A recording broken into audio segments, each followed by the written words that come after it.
exciting Sattology show. I have a phenomenal writer and historian and also a researcher on the timelines and also Mahabharat history in general. So his name is all of you are very familiar. You have seen his books and you've seen his research on many different forums across the world. So without delay, let us welcome Shri Nilesh Oak ji. Namaskar. Namaskar, Aditya ji. Yes, and welcome. So this is the Mahabharata is written 5,122 years back, and still there is so much of discussion. And I think that's Brahma's prediction also. So as long as there are rivers and mountains on the earth, Mahabharata will be popular. And another thing which really strikes me, especially for the sake for Mahabharata, is Brahma tells Vyasa that any history that doesn't traces its origin back to Mahabharata is not a real history. So we can see a lot of histories are disconnected from Mahabharata in a big way, and deliberately so, not in a real way. So now I want to hear your perspective on the timelines today. That's what discussion is focused on what are the timelines of Mahabharata and how they do not contradict the timelines, or they do contradict the timelines of the modern historians. Okay. So namaskar to all the viewers. This problem, there are many ways to slice the cat. There are different ways we can approach this. Let me bring, if you are okay with it, Aditya ji, I'll bring me one slide which kind of walks through like a 24,000 years of timeline. Okay. And then I'll place certain things on it, and then we can come back and talk about it. Okay, so let me share. It says whiteboard. Let's see. Okay, yeah. Tell me when you see something. Yeah, we can see a screen. Okay. Yeah, you're seeing it, right? Okay. Yes. So on the right side is like, where the arrow of time going in the future. Today is where we are, 21st century. And then if we go to the left, like where you see 0 is what is the basis for our current secular calendar, like the Gregorian calendar that we use. We all tell our birthdays, birth years in that particular calendar, which is associated with a Julian calendar, but also now connected, Gregorian calendar, but connected with the alleged or a real birth of Jesus Christ. That's what that 0 is. And from there we go backwards, and that -5 refers to -5,000 BCE, 10,000 BCE, 15,000 BCE, 20,000 BCE. So just a slight correction that what you mentioned, that 5,120, and we'll talk about how that number also came into being. But my research, what I have done, 25, 30 plus years now, that I looked at the evidence of the Mahabharata and arrived at 5561 BCE, which means more than 7,500 years ago. So that 5561 plus we have to add 2020. That takes us to like 7,581 BCE. And then I did the same thing for Valmiki Ramayana using the evidence of Valmiki Ramayana and arrived at this particular number that you see, 12,209 BCE, is the year of Ram Ravan Yuddha. Okay. And look at the top little bit. So Rigveda, now when we look at Veda as a knowledge, that's there right from the creation, or even before the creation, before this creation. Knowledge always existed. But if we look at the specific Rigveda Samvita that we are left with right now, it's called Shakala Samvita. Whatever Rigveda that we refer to right now is a Shakala Samvita. And it has 10 mandalas. And if we go through the evidence from those mandalas, and this is not astronomy evidence, this is a hydrology evidence, the evidence of Mahasaraswati, all the other rivers of India, Ganga, Yamuna, Satlaj, Shatotri and all. And based on that and connecting with the modern scientific evidence, what we can say, and we have to be very careful how we say it, that the current text of Rigveda that we have, and every one of us knows that Veda Vyasa, At the time of Mahabharata, he recasted, re-edited all the Vedas. So some references of Mahabharata times are also there in the Rig Veda. For example, Shantanu and Devapi, like a father of Bhishma and Bhishma's Shantanu's brother, they are there is a sukta after them, like 10.98. So the some portion from the 6th millennium BC is there, but if you go backwards, we definitely can say that the current Rigveda text that we have definitely goes back to more than 24,000 years, like 22,000 BC. So what I wanted to do was just create a landscape, and then we can discuss pros and cons, whatnot. And so this initially I did based on astronomy evidence for Mahabharata Ramayana and hydrology river evidence for Rigveda. But this is like just to give you a timeline, say sometime 2009 2011 I worked on Mahabharata, 2014 when I published Ramayana, and Rigveda work is like 2016 2017.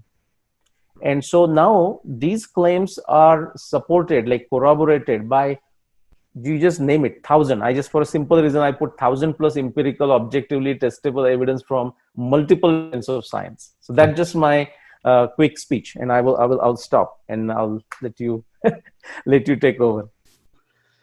No, I think you put some interesting times there. If you can unshare your screen, I think we can get back to the. Okay, let's do that. So yeah, all You right. you did make very. I think that was an eye opener for me too, because generally when we read Mahabharata, we say that 36 years Yudhishthira Maharaj ruled the planet, Yes. and 5,122 years is our Kali calendar, Hindu calendar. Mm-hmm. It says that we are 5,122 years now after Krishna left the planet. And there is a very famous verse called Krishnas or Dham Upavakate. And then at that time the Kali Yuga begins. Yeah.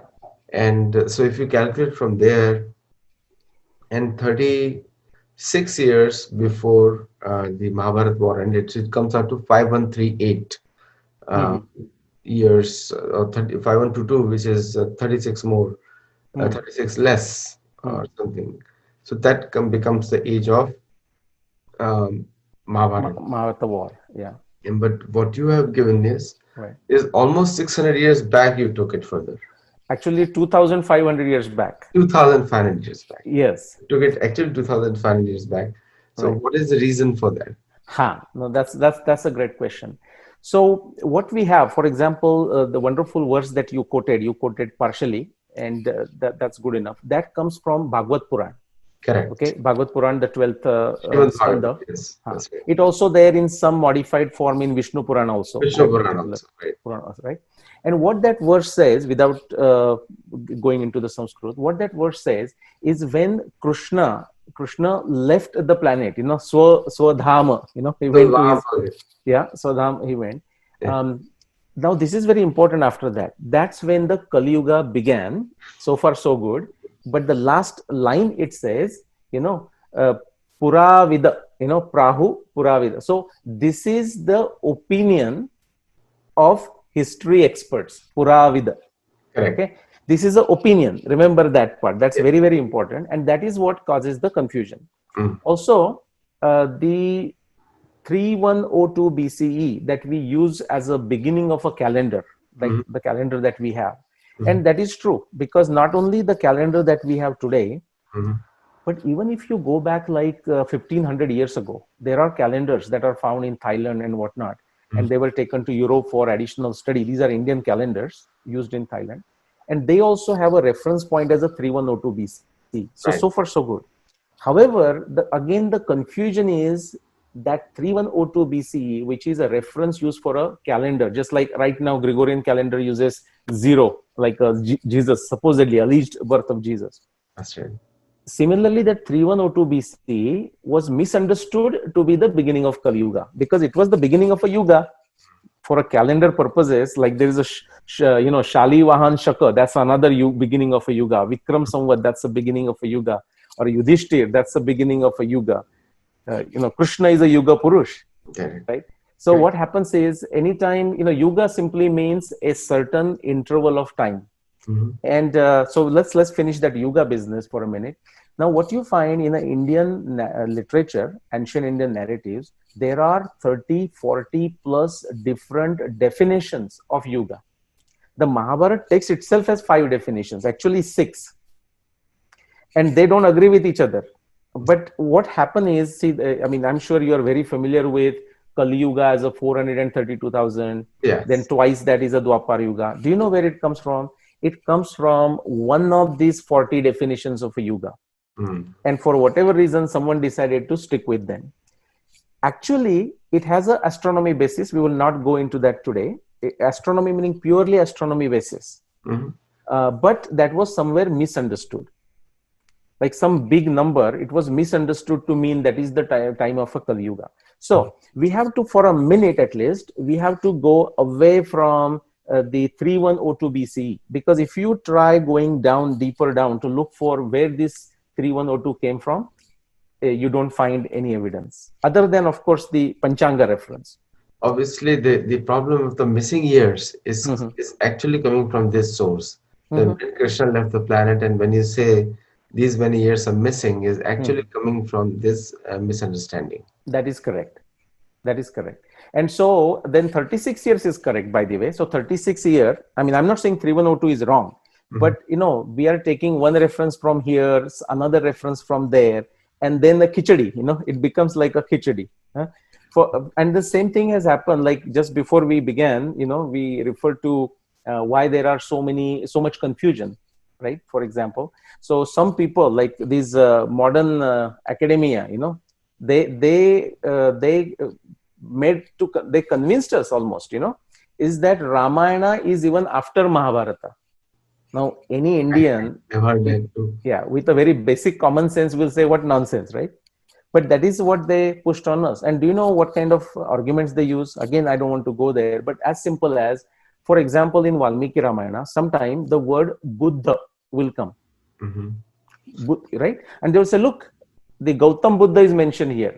Well, the word Buddha is mentioned, not a Gautam Buddha, and Buddha in the sense of a buddhi, like an intellect. And Intelligence. yeah, but if someone wants to twist it, they can do it. There are lot of opportunities to twist it.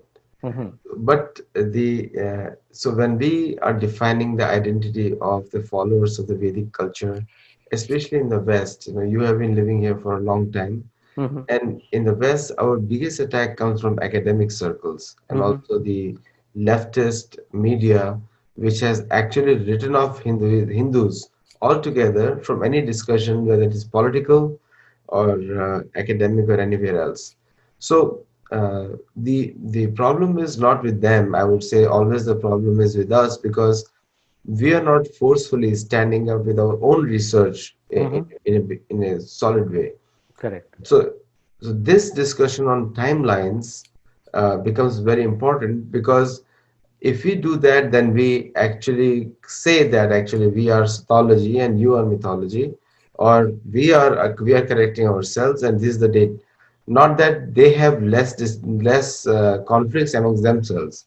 I mean, they are trying to busy to prove that the shroud of Turin was actually the person on whose face appears on it.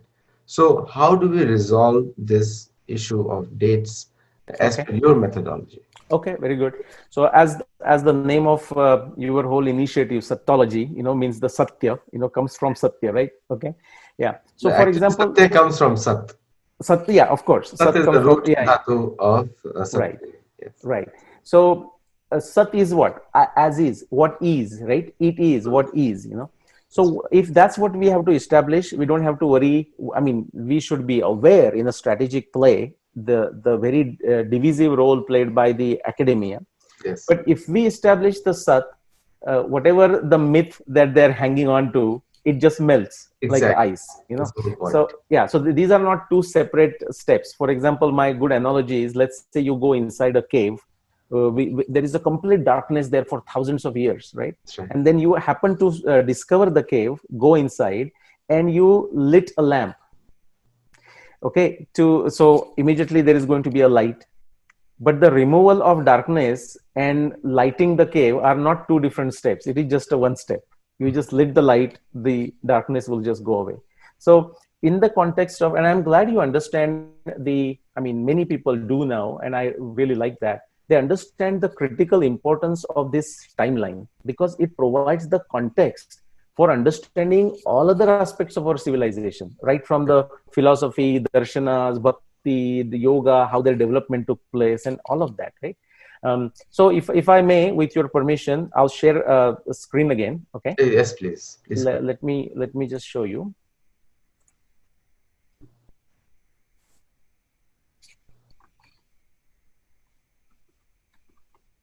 All right. So right now you see this my screen again. That's right. Okay. Okay. All right. So with this now, say now let's quickly map where this academia stands. Okay. So I'll go back one steps. So after this, I also work a little bit in consulting, and my British consulting friend, he said, Nilesh, he has read my works, and he said, you need to place against this timeline the timeline of the European Enlightenment. And so that's the dot for the European Enlightenment. He gave me the timing. I pulled it from Wikipedia. Now, what that European Enlightenment did for a very specific agenda that they had, to rule the colonies, rule the new discovered lands of the world, from their point of view, from the Western Europe point of view, they came up for India the whole nonsense of Aryan invasion. Okay, so essentially against this timeline, and remember the 22,000 is not the cutting point. There is, in the past, we just don't have sufficient evidence to talk about it. But they told us that all your civilization is that bracket there, AIT, after 1500 BCE. And after that, whatever you want to place it, Mahabharat, Ramayana, Manu, whatever you want to do it within that 1500 years. After 1500 BC, that's what really. So what does AIT stand for? Sorry, Aryan, yeah, no, thank you. Okay. Aryan invasion theory. Oh, okay, AIT. Okay. So the timing claimed by the so-called proponents of this dogma, I call it dogma because there is no theoretical element in it, and we'll talk about it. They said these Aryan who brought Sanskrit or precursor to Sanskrit and then wrote Rigveda, and of course after that the whole Mahabharata, Ramayana, that everything began after 1500 BC. Like, how nonsensical, right? Against what the evidence is telling us. Yes. But that's what they pushed us. And then we just talked about, we started with the Yuga, and what has happened is, so now 1500, now you go backwards, that's the 3102 BC kind of Yuga, So when we say Kali Yuga, of course the Ramayana would be before, but the Mahabharata also get pushed to, okay, everything now that has to be from that time and afterwards.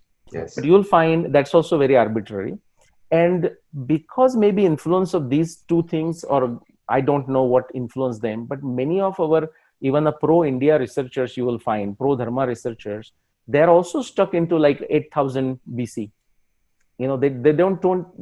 They struggle to get out of that 8000 BC barrier, like a sound barrier, So that's just a background. Now, what happens is this: if we look at every possible claim in the world, they're coming from the academia, non-academia, coming from a purely faith background, doesn't matter, different claims.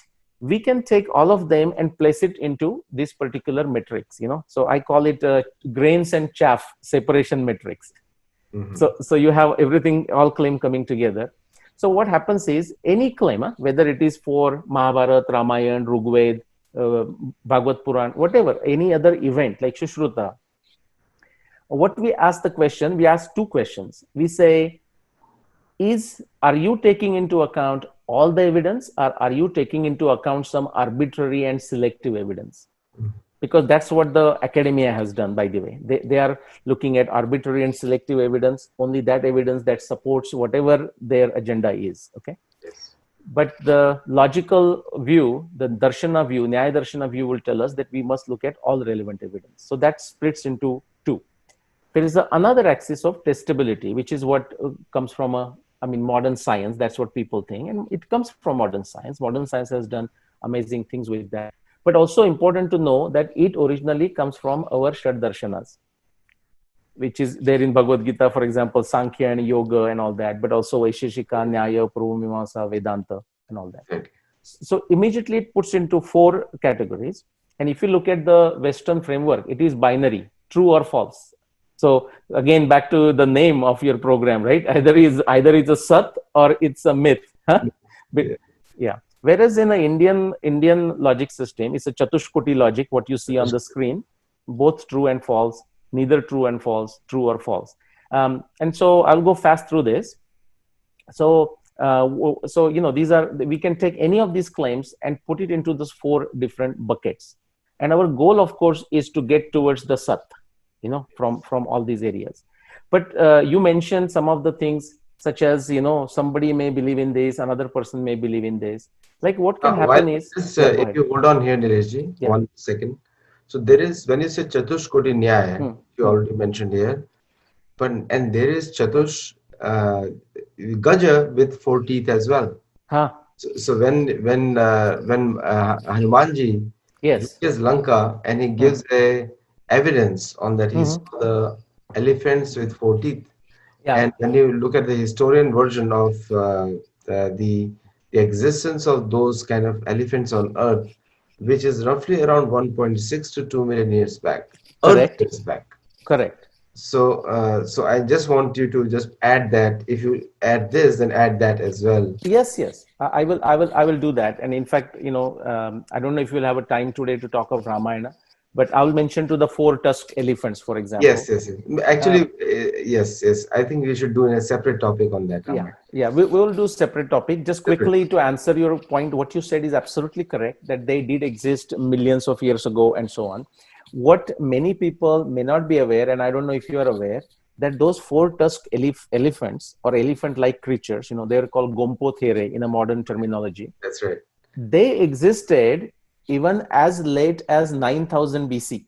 Mm. The Great. fossils have been found, they have been dated to that time, and they are, where do you think they are found? They are found actually all over. They are found in South America, North America, they are found in Asia, and I mean, I have given another talk, mysteries of Indian civilization, and I Civilization. talked about these four tusked elephants. but Yes. but back to this. So now, if I can quickly walk you through these four categories. Think of a person who, let's say, read Mahabharata text with full devotion. Okay, everything is very important to that person. He may remember it by heart, he may recite it every day, certain portion like Bhagavad Gita, but even rest of the Mahabharata. What happens is, Mahabharata or any of our grantha has a combination of both truth and false in this sense. What happens, some of the stuff, sometimes it is said metaphorically, but if you take it literally, the confusion begins. For Exactly. example, you mentioned one wonderful reference from Valmiki Ramayana, and it exists, that Rama ruled after he came back from Lanka for 11,000 years. That's right. Hmm? But what you'll also find, but I'm not saying but, and what you'll also find, that in interpreting that, we have one reference which says Ahoratra Samvatsaraha, meaning even a day can be taken equivalent to 1 year. I mean, One. I'm not saying that is exactly what we should use, but there are researchers, and I have not done that, but there are researchers who have taken that 10,000 years to mean 10,000 days, and then converted that to mean like 30 years or something like that. Right. So there can be many interpretations. But so a grantha will have content which can be true and a false, because some of it could be metaphorical, some of it could be the errors, like some people wrote something, interpolation. So that fits there. Then if you take all that evidence and put a scientific approach to it, then you may able to come to that truthful claim. Now, quick comment on that. When we say we reach the truth, like I will claim my claim is correct, Mhm. okay, but in a science speak, or even our darshana tradition speak, all we are saying, it is the best among what is available, and with new knowledge we are willing to change our viewpoint. That's For right. example, Sanatana Vedic Dharma, one of the key things that Yaskacharya said is Sanatano Nitya Nutana. Mhm. Sanatano, by definition, is something that is willing to, able, and capable of changing. Nitya Nutana, refreshing itself in the presence of new evidence. Mhm. So we may change that. And the Mithya is what we talked about, because they use only selective or arbitrary evidence. And Correct. then last one, that's Samshaya and Vastu Shunya. That's the really interesting category, where I'll just give one example and we can move on, which is, Somebody will say, okay, show me oh, there is a Pushpak Viman in the Ramayana. So show me the engine of a Pushpak Viman, or how did it run, or something like this. And so far so good, nothing wrong in the asking for that, and we don't have one to show right now. But what is problematic is the problem of a logic, where they start thinking, because we don't have a Pushpak Viman to show, therefore entire Ramayana is a myth. Is a myth. That's And right. that is not logical, that is not scientific. So Correct. that's how it allows you to split it into four things. I can stop sharing. So this was a very fantastic slide, and I think this puts the perspective on four types of minds who are trying to analyze our history. Yes. And it also points towards one pragya, which is the ideal mind to see the history because it has the best of all the coordinates. Mhm. So I would like you to speak a little bit on that type of mindset, which is needed to see, because we have to, like you said in the beginning, it depends on who is seeing the history and from what angle. Mhm. And so when you see the history from both on the logic and the heart, and taking all the parameters in together, then actually you see the history. And there is another point also, which I've heard from many saintly people, and they say that the good history needs to be taught. Not Mhm. all the history needs to be taught. So Correct. there is a significance also on, obviously we are not going to teach history of Ramayana to many people, even though he's an important part of Ravan, sorry. Mhm. But Ram's history and character is glorified because it allows us to learn something better than what we are. Mhm. So with that in regard, the timeline also becomes important for some people who are looking for that kind of faith. Mhm. So when you arrive at 5,567, was that the chart the basis of that arrival? Yes, this chart was the basis. So now this only covers the two elements. One is the testability, like the horizontal axis of objective testability, and the vertical axis of logic, I mean rationality, you can say, which is to include all the evidence. Now remember, any what I just said, any grantha like Ramayana or Mahabharata or Rigveda, it will have a combination. Not everything will match, and that is for a different reason. In fact, I'll give you a simple example from Valmiki Ramayana. When Rama is ready to go to Vanvas, to the forest, the question that researchers ask, how old was Ram at that time? Okay, and what is interesting, and that is a beautiful example to show how the true and false can very comfortably sit together without any apparent conflict to a Sanatana mind. Okay, that same Valmiki Ramayana has two sets of references. One set, it fits in, it's spread all over Valmiki Ramayana. Another set is also spread all over Valmiki Ramayana. But the one set leads us to the conclusion that Ram was 25 years old when he went to forest. The second set of reference leads us to the conclusion that Ram was 17 or 18 years old. And they both are there in the Valmiki Ramayana. So now how do we separate between them? So if we acknowledge that those differences exist, and if we start from there and say, what other evidence I can find in Valmiki Ramayana that can help me either go towards 17, 18 or towards 25. And if we do that, I mean, I have written blogs on it, I have given lectures on it. If we do that, actually it very fast leads us to the conclusion that actually Ram was 17, 18 years old when he left for the Vanvas. So that's my point is, it can be staying together, but which also means the few references in Valmiki Ramayana which say that Rama was 25 years old, we should still keep them, but we should understand that they do not support the rest of the narrative. So we can have references like that. No, Okay. we actually moved from Mahabharata to Ramayana very quickly.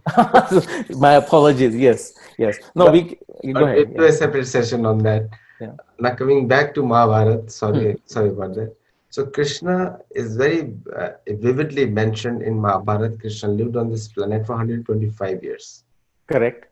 and actually 125 years at the Hmm. time of Mahabharata war, and Hmm. after that another 25 years. People generally claim that. Yeah. So the very leading person, Prabhupada, claimed Hmm. that Krishna was almost 90 years old when the Mahabharata war happened. Arjun was also 90 years old. Hmm. Yudhishthir was 10 or 15 years old, older than them. Hmm. If you calculate that age, then 125 years, Kali Hmm. Yuga in ending, Hmm. then the birth of Krishna Hmm. is also very accurately given that it is almost 5,000 years from today Hmm. on this earth, around 4,000, 5,000 years, something like that. Right, right. So if I can quickly comment on this now, keep in mind, uh, like Srila Prabhupada, but many other people who were Many of the emphasizing, same, yeah, yes, yeah. but who were emphasizing more on the bhakti, let's say, or Bhakti even the side. jnana or yoga, right? See, they were not very critical on the timing issue. Yes. So, for example, that 5,000 years ago, and it's not even limited to the Bhakti movement, you will find if you go to Google and read anything, how old is Ayurveda? How old is yoga? How old is anything? You will hear the word, oh, yeah, 5,000 years old. Mm. So, 5,000 years is a placeholder. Placeholder, right? Okay. And so, in the absence of other knowledge, that is a reasonable thing. So for example, right now in the western coast of India, they found some petroglyphs, and they cannot date those. So now the question is, how old are they? And somebody says, I don't know, but maybe 10,000 year old. So now that 10,000 becomes a wisdom. So we want to separate that. So for example, you mentioned Srila Prabhupada mentioning Krishna as a 90-year-old at the time of the war, 89. That is what I also grew up, by the way, in the western India, that he was 90 years old. What my research or the research of many other researchers have shown, actually, and in the Mahabharata text, is that Krishna and Arjun were around 65 years old at the time of Mahabharata war. Krishna and Arjun were of the same age, and they were around 65 years old. Then Bhim could be 67, 69. And that 90 also has some basis, although not in the Mahabharata text. Because again, you would be very familiar with it, that Bhagavad Puran or Vishnu Puran, it refers to Krishna living for 125 years. That's right. So that's where it comes from. Now, if you look at the Mahabharata and Harivansha evidence, it tells us that Krishna was around for 100 to 101 years. 1 years. Mhm. Okay, and so, but I mean that's a different issue. Again, we will might get bogged down into that. But let me show you now from that four-way framework where exactly sorry, give me a second. Now, before you show Yeah. that, or you can continue to show that, we can keep talking. So the Bhagavad Puran says Hmm. 1,150 years after Krishna leaves the planet comes Nanda. Right. Very accurately it says that. And then after that, Chandragupta Maurya comes. And Chandragupta Maurya, the dynasty of were 10 kings, Mm-hmm. and they ruled for 137 years. Mm-hmm. So on that basis, if you put at Buddha's age, then Mm-hmm. Buddha's age is almost 1300 years before, 1300 years BC. Mm-hmm. So Yes. which is exactly fits into the 5122 year calculation by the Hindu calendars. So Okay. when you say Buddha age, Nanda appearance, because Nanda, Shunga, Yeah. after the Nanda dynasty comes the Maurya dynasty, then Shunga dynasty. Right. And so when you add these up, and after Shunga dynasty, there are up to 400 years. There are other kings mentioned. Then also it is mentioned the Mollas, Mm-hmm. and then the Yavana, 8 Yavana, and Yes. Turkayasu. So when you Yes. fit all those things, then that Mm. 5122 exactly fits in. But please continue now. You can share. Right, right. So no, but we should. I mean, that's a great point that you said, and we should talk about it. For example, we shouldn't like say, okay, let it leave it that on the side, but let me tell you what I did. No, I think that's a very great point that you brought up. So let's look at the top down. So for example, as a simple question, one may ask, if you want to know about the Mahabharata, where should we go and look for it? Look for the evidence. The simple answer would be start with the Mahabharata text. Hmm. Now, that is not to say discount any other evidence, not discount Puranas, not discount any epigraphs that you may find, not discount any other evidence, even not discount the Greek records, Greek traveler records. I mean, we should, if something exists, we should use it. But here is where the problem starts. So that is also part of the reason why we have this mess. Hmm. So what happens is what you just mentioned. For example, that 1115 years in the Bhagavad Puran or even Vishnu Puran, few other Puran, Padma Puran, Matsya Puran All mention it's it. the same information. Yeah. So it gets repeated, by the way, more or less. And there are some slight variation, as you may be aware, like 1050, 1115, 1150, 1500, and so on. But more or less the same way. And then from Nanda, if you add those many years, then it comes the time of Parikshit. Now, Parikshit is the same time as a Mahabharat, right? And so if we do all those calculations, roughly, it will always come to that 5,000 years that you referred to at the beginning. Okay, fine. There is even a Ayole inscription that you would have heard in a Karnataka, Yeah, Karnataka, that's right. and Yeah. yeah, and it refers to 3,755 years past since the time of Yudhishthir and so on. So if you again do the math, it will also approximately come to 5,000 Right. years that you are talking. Now, here is my question, not question to you, but here is what we should say. Okay, so that's great. So based on this one particular tradition, it is telling us, a group of text is telling us that Mahabharat appears to have happened 5,000 years ago, say from today. Now we'll say, okay, what would be the next logical step you would think? You might say, well, let's go to Mahabharat text and find out what Mahabharat has to say about it. And what you will find, so for example, 5,000 years ago, which means what, 3000 BC? Yeah. So for a simplicity, just as approximation, we will say these all Purana evidence, Buddha evidence, all this leads us to 3000 BC plus minus 200 years. Fair? That appears to be the timing of Mahabharat war. Now, if you start with the Mahabharat, okay, now when I started, this was back in 1995, and I started with only one observation. But once I figured demystified that one observation, then I went and read Mahabharat 30 times, until I could extract every single astronomy observation. Now, the point I want to make it is this.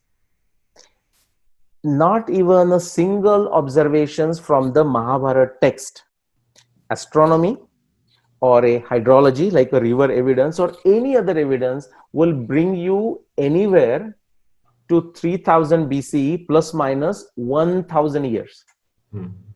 Not even a single reference from Mahabharata text can bring you to 3000 BC plus minus 1000. I mean, I said it is plus minus 200 is what people will be comfortable, but I'm saying even plus minus 1000 you go, like 4000 to 2000, not even a single reference from the Mahabharata text. Now, that was a surprise to me. See, when I started studying, it was a one verse, and I had no idea where the Mahabharata would be other than what you just said and what I had read. I had read the same thing. In fact, I had read Srila Prabhupada. My association with Srila Prabhupada's or moment, I would say, is from like 87, 88, 1987, 1988. Okay. So whatever years those are, like 30 plus years. And very, very comfortably. I mean, I have been to Mayapur. I have traveled around, the different places, different countries. So, but it's not about Srila Prabhupada. You see that 5,000 is a number in an Indian psyche. It is there. It is, it is very difficult to remove, but it needs to be removed. That is the case I will make. Okay. So now you come to Mahabharata. So this is one approach. Like we started somewhere, not in Mahabharata text, arrived at a 5,000 or 3,000 BC. But now we said, let's go and look at what the Mahabharata has to say. So maybe that's where I would take you what the Mahabharata has to say. Okay. Yes. So let me show this. And tell me when you see it. You see a cube? Yes. Okay. So let me build this cube. So yes, we had that quadrant, and I'm saying the top quadrant where you are going to look at all the evidence, all the relevant evidence, and we are going to test it objectively, all of that evidence. Okay. So that objectively, which is what science puts a big emphasis on. And actually, by the way, our tradition also does. For example, all Shad Darshanas, okay, the biggest pramana or 6 pramanas, but biggest pramana is a pratyaksha. Pratyaksha, correct. Pratyaksha. So even Bhagavad Puran will also say Atmaiva Guru Atmaiva Purushasya Visheshata Yat Pratyaksha Anumanabhyam Shreyo Savanu Vindate. So even Bhagavad Puran will say that, and Bhagavad Puran actually even demands more than a Pratyaksha. It says Shruti Pratyaksham Aitiyam Anumanam Chatushtayam Pramaneshu Anavasthanat Vikalpatsa Virajyate. If you don't do the quadrangulation, it will lead to confusion. Yeah. And so go ahead. Yeah. Anugaman Praman, which is the inference. Anuman, yes, yes, definitely. Yeah, Pratyaksha Anumana is the method of science, you can say. Even the modern science is like the Pratyaksha you see, and from Exactly. that you draw the Anuman inference. Okay. So, what we have, the biggest thing is objectively testable evidence. That's one axis I'm plotting from a no to low to high. Okay. The second axis is the logical reasoning, because that's also very important. So sometimes people will do the right experiment Mhm. but still remember our school days, but still write the wrong conclusion. So the logically drawing that anuman that you refer to is also very important, very very critical. So if you think this as a pratyaksha, the first axis, the second axis is that anuman axis, you know drawing it proper logically. And the third thing, very very important, is that a when how do you know that we are approaching the sat? How do we know? What is the litmus test? What is it that tells us that we are going in the right direction? It is that third axis. It is the we call growth of knowledge, which means this theory that if we are on the right path, we make more predictions, and those new predictions come out to be true. That's like a litmus test. That's the test of a sat. So that's a characteristic of a revolutionary theory. Like, think of Newton. Like, why Newton is a big deal? Because his theory, we can even still use it today to decide when the comet will be seen, how to put the shuttle in the space, and so on and so forth. Right? It has a predictive ability. That's the value of it. So now, if you plot this, what you will see is, let me move this here. So the claims that I have, and we'll stick to Mahabharat, the claims that I have for Mahabharat 5561, and I also put the Ramayana just because I have it in a slide. This is how the huge gap is. So look at where they sit. I mean, I have placed them, of course, is that they're very high on objective testability, very high on logically drawing the Anuman from that objective data, Pratyaksha data. And these both theories leads to uh, new predictions. Like, for example, you talked about four-tusked elephants, or that 36 years that we refer to has to do with the flooding and destruction of Dwarka, 36 years after the Mahabharat war. And again, today we may not have a time to talk about that evidence, but I will show you how accurate and precise evidence exists for flooding and destruction of Dwarka in that particular year, whereas it doesn't exist anywhere from 4000 BC to 2000 BC. In fact, it goes against it. Okay, but we'll not go there. So against this, where the other claims are, is actually they fall on a, I'm not even referring to any specific claim for Ramayana or Mahabharata year. They all fall into the low objective testability. There is some, like every, or if not all, most of the researchers will claim that they can show testability of something, one observation, two observations out of 300. Okay, and so that's the gap. That's the gap we have. So, for example, like, let's take one reference that, I mean, the logic that you gave from the references of Bhagavad Puran. 1115 years between Nanda, 1150. 1150. 1150 between, say, Nanda and Parikshit, correct? Nandan, yes, Yeah. Parikshit. Krishnas. Now that's not to discount that number. It is a evidence, and we should test it. Now, how do we test it? Tell me. We don't have any physical evidence of a Parikshit. We don't have any physical evidence of a Nanda, and all we have is that statement in the Bhagavad Puran. So we have a Shabda evidence. This will be called Agama. Agama evidence or a Shabda. Nanda is a historical figure. No, it is, but we don't know when Nanda is. Right? That Correct. is, what they call iterate. They call it iteratara vishaya dosha. Ah, Meaning, the simple example is Ram and Sham are two friends, and Ram invites us to his house for dinner. So we say, Ram, please tell me where is your house so that we can come there. He says, oh, my house is right in front of Sham's house.